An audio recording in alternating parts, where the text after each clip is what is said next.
watch this. Toronto. Toronto. And this one, Ontario.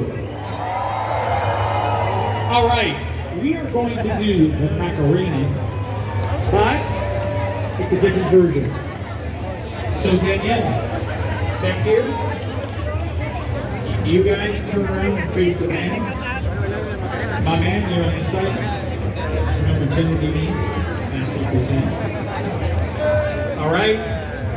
So all you have to do is just follow. And where's that little girl that was dancing? Is she still here? Yes. Can she come up? Get Puppy to put her up here. We'll put her away from the edge. Get Puppy or get somebody to bring her up. We'll put her with you. You don't mind? What's your name? What's your name?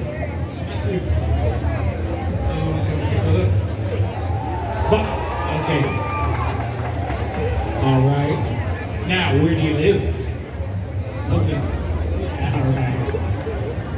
All right. Bolton is beside Guayaquil.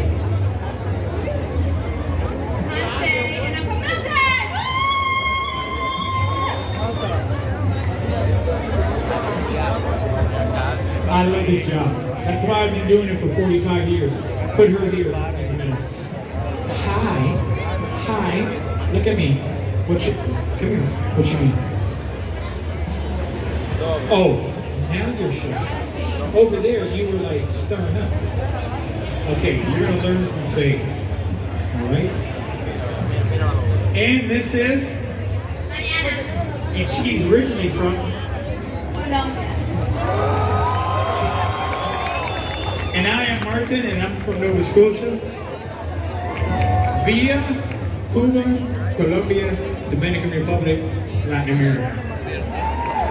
Always in my heart. Okay. And you don't try to take my time. Kick it, DJ.